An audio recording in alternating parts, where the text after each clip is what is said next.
Hola amigos, hoy voy a intentar explicaros la dinámica de fuerzas o la física de Nietzsche. Voy a explicároslo con un lenguaje, digámoslo, en plan de broma, cervecero. Intentaré ser lo más claro posible, por lo tanto intentaré utilizar todo tipo de recursos lingüísticos. Diríamos que Nietzsche intenta explicar cómo la vida se mueve, cómo se regenera y se reproduce. Utiliza dos conceptos que son la voluntad de poder, que es, diríamos, el mecanismo de síntesis de las fuerzas, porque utiliza la palabra fuerza, no átomo, y después la repetición de esta voluntad de poder en cada instante, en cada encuentro entre las fuerzas, lo denomina eterno retorno. Entonces diríamos que la voluntad de poder es la explicación de Nietzsche de cómo las fuerzas se reproducen. Y el eterno retorno es cómo retorna, cómo se vuelve a reproducir esa voluntad de poder a cada instante. Como dice Deleuze, no vuelve, el eterno retorno no significa que vuelve lo mismo, sino que es el mismo volver, el mismo repetirse lo que es eterno. Eterno o es lo que vuelve y retorna. En este vídeo voy a intentar analizar sobre todo la voluntad de poder. Lo que hace Nietzsche con el concepto de voluntad de poder es explicar cómo las fuerzas se unen y reproducen. Es decir, cómo se componen y descomponen para volverse a componer, así hasta el infinito. Un ejemplo un poco más avanzado sería el de una pareja de enamorados en la cual pues hay una composición de ambos y al final pues crean algo en común. Los dos parten de una voluntad de amar, de componerse. Quiere decir que hay ganas de componerse, ganas de vivir. Y al contrario, si parto de unas ganas de no componerme, pues ya parto de un prejuicio y estoy valorando bajo, es decir, no estoy, cuando Nietzsche habla de valorar bajo y valorar alto, está diciendo que no estamos valorando acorde a la naturaleza. Entonces yo utilizo una palabra de Spinoza que es componerme, componernos y reproducirnos. De la voluntad de poder o de las ganas de vivir, que creo que es una buena explicación en español, se desprende la diferencia de cantidad de las fuerzas en relación y su reproducción. En palabras de Barr, una pareja de seres humanos se une diferenciándose y creando un bebé. Entonces sería la voluntad de poder, sería las ganas de diferenciarse, de unirse, de componerse y a su vez crear. Todo esto junto, a todo esto junto se le llamaría amor.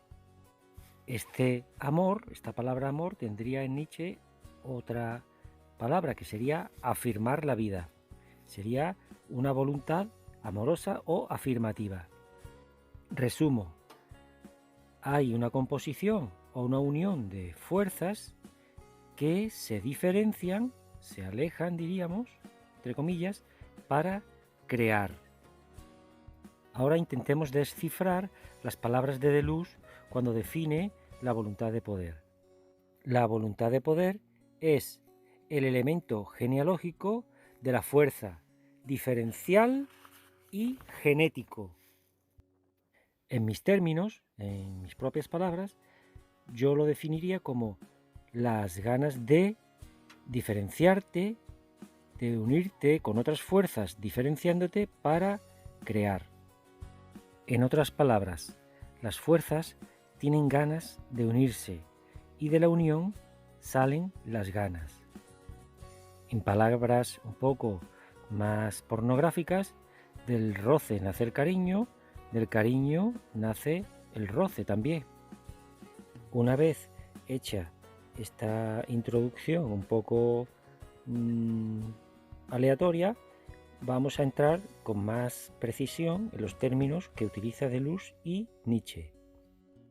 Si te aprendes estos términos y los entiendes y después vas al gimnasio y te pones fuerte, tienes asegurada la conquista de una chica. Y las chicas pueden ver tu músculo cerebral. Y a la inversa, los chicos pueden ver en las chicas la belleza cerebral de esa chica. Vayamos con los términos específicos utilizados por Deleuze y Nietzsche, porque yo ya no los distingo. Entonces, del cariño nace el roce y del roce nace el cariño. ¿Qué es antes, la gallina o el huevo? Pues Nietzsche y Deleuze te dirían que a la vez. El roce sería las distintas fuerzas activas y fuerzas reactivas, y el cariño sería la voluntad de poder. Yo creo que todo esto lo entendemos y lo sentimos todos nosotros.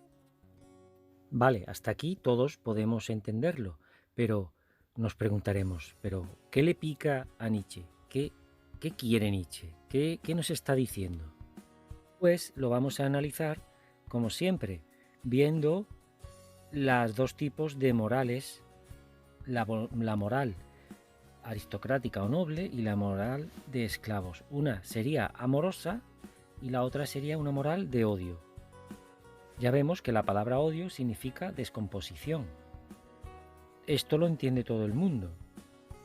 Diríamos que el amor va a favor del movimiento y de la generación de la vida, de las ganas de vivir, y el odio va en contra de las ganas de vivir. Creo que las ganas de vivir es una buena definición de la voluntad de poder, creo.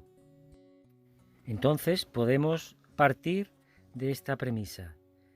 La moral de los señores, la moral noble, es una moral amorosa porque tiene ganas de vivir.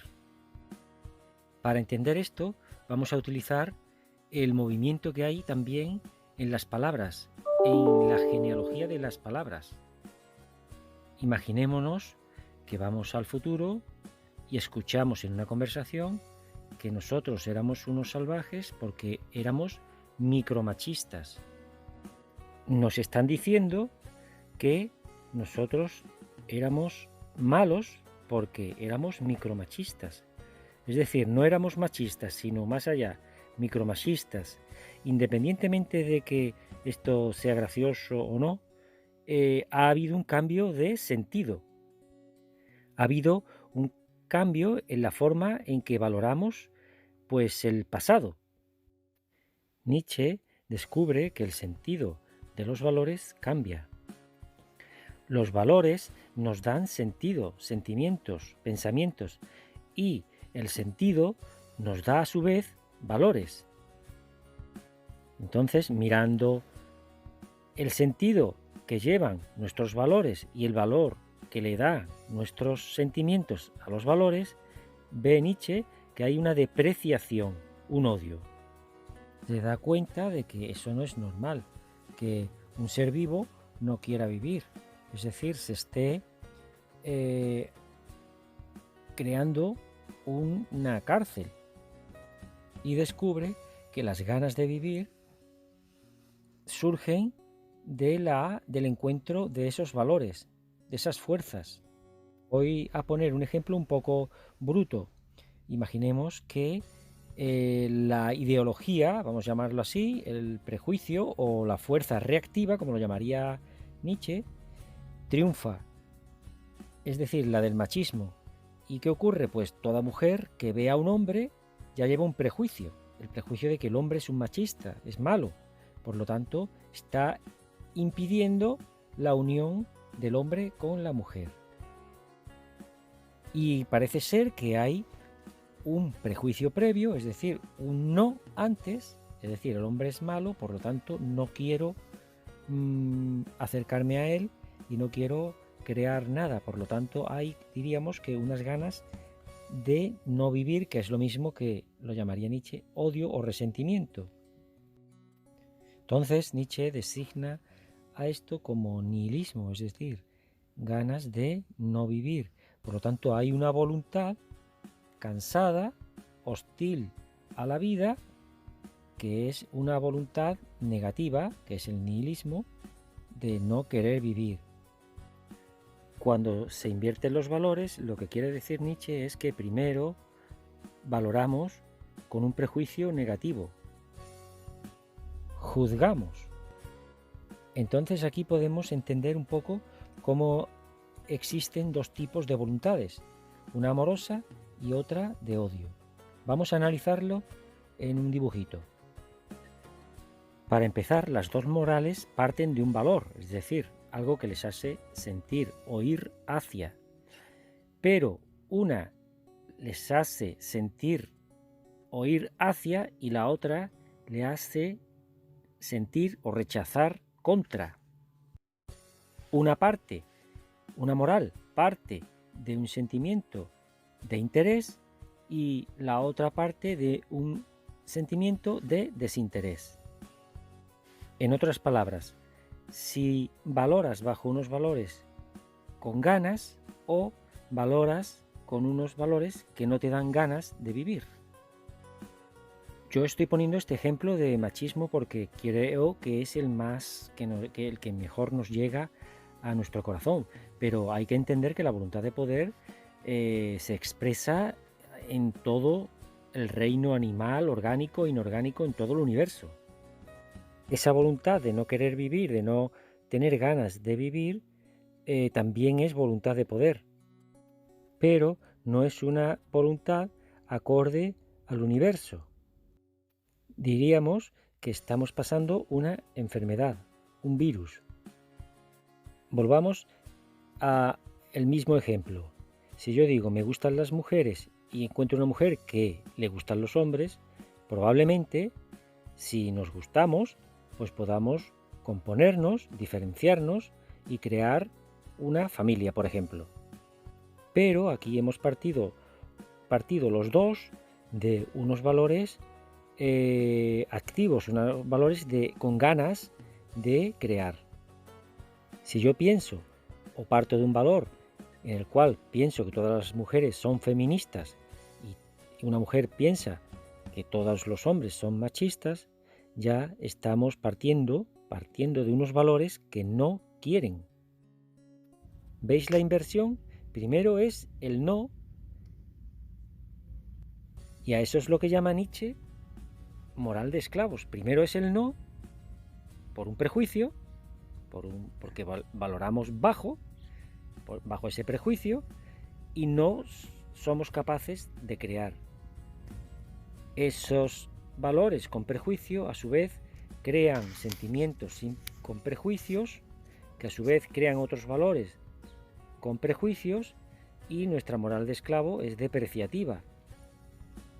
Si los valores son afirmativos, sin prejuicios reactivos, porque prejuicios siempre hay, es decir, valores siempre hay, pero valores activos que quieren unirse, entonces hay amor y se valora noblemente. Entonces la inversión se parte de un valor activo que quiere unirse y con esos valores que quieren, que tienen ganas, se crea. Cuando se valora bajo, se parte de un valor negativo que no quiere unirse y por lo tanto se destruye. Primero es no quiero roce, por lo tanto no nace el cariño, y si no nace el cariño, pues no hay roce. ¿Escucháis el no en la frase anterior? Perdonad que os ponga otro ejemplo. Imaginaos que yo quiero venderte una bicicleta. Le tengo que poner un valor. Miro en el mercado y veo que vale, por ejemplo, 100 euros. Partimos de un valor, entonces tú empezarás a depreciar mi bicicleta que si le falta esto, que si le falta lo otro, etcétera, etcétera. Y yo intentaré apreciarla. Al final hay una fuerza de un lado y otra fuerza de otro, pero al final nos componemos y llegamos a un acuerdo. En este ejemplo concreto, los dos nos beneficiamos, los dos llegamos a un acuerdo y los dos hemos partido de querer comprar y querer vender. Se ha llegado a una composición. Ahora, si yo voy con el prejuicio de que el otro me la quiere casi robar y tú partes del prejuicio de que yo te la quiero introducir de forma obtusa, pues puede ocurrir que no se llegue a un acuerdo. Ya partimos de un no. Aquí tenéis un gráfico con algunos conceptos utilizados por Nietzsche. Para empezar, todo es voluntad de poder, tanto la afirmativa, la voluntad de poder afirmativa, la que tiene ganas, como la voluntad de poder negativa, que no tiene ganas. En el eje X tenemos las fuerzas. Si las fuerzas son activas o positivas, la resultante es la afirmación, el ángulo es ascendente. Entonces se está valorando desde lo alto. Entonces sería este caso la moral del señor. En la parte izquierda vemos que los valores se han invertido y partimos de unos valores negativos, con lo cual hay un movimiento, un ángulo descendente depreciativo de la voluntad de poder. Entonces, al gimnasio o al bar os tenéis que llevar las palabras afirmativo y negativo que surgen de los valores y a su vez la afirmación y la negación crean esos valores también, y que valorar bajo es de esclavo porque al invertirse los valores se parte de un no y volvemos a la definición de voluntad de poder hecha por Deleuze. Es el elemento genealógico de las fuerzas, a la vez diferencial y genético, diferente y creador. Si no me diferencio, no creo. Si no me diferencio en una pareja, no creo un bebé. Si no me constituyo, entre comillas, individuo, no soy capaz de crear. Si no me diferencio, no creo. La voluntad de poder te da potencia si es afirmativa y te quita la potencia si es negativa. Un ejemplo final puede ser los valores igualitarios de ahora. Fijaos bien que tienden, por eso son depreciativos, tienden a odiar la diferencia. Odian lo que es diferente, es decir, lo que es noble. Odiar lo que difiere o amar lo que difiere. No hay mayor diferencia. Uno valora alto, es noble, y otro valora bajo. Por último, comentar que esa depreciación constante de los valores, Nietzsche lo llama, o Deleuze lo llama, devenir reactivo de las fuerzas. Devenir reactivo de las fuerzas impulsado por las no ganas de vivir. Es decir, que ese devenir reactivo de las fuerzas crean un no tener ganas de vivir. O lo que es lo mismo, crean odio. Resumiendo, al invertir los valores mediante un prejuicio, un no previo, transvaloramos el pensamiento, es decir, nos ponemos debajo de los valores activos. Si valoramos con un prejuicio, con un no primero, estamos depreciando la vida, nos estamos hundiendo. Y fijaos lo espectacular de todo esto. Si eliminamos el prejuicio, si valoramos sin prejuicio previo, con ese no puesto por adelantado, y dejamos ese prejuicio, todo de golpe se transvalora y se vuelve activo y amoroso. Haced la prueba. Primero, querer y olvidaros del prejuicio. Veréis cómo todo se transforma. Os transvaloráis y los valores negativos ya no aparecen al principio. Y ya hablando más coloquialmente, si yo valoro con un prejuicio, por ejemplo, contra las mujeres, que si son feministas, o contra los hombres, si son machistas, ¿yo por qué tengo que odiar? Estamos en la vida para amar. Y esto no es una cuestión romántica lo que estoy diciendo. Es algo mucho más profundo. Es una paralización de la vida. Es decir, todos deberíamos levantarnos y decir, oye, yo no quiero odiar.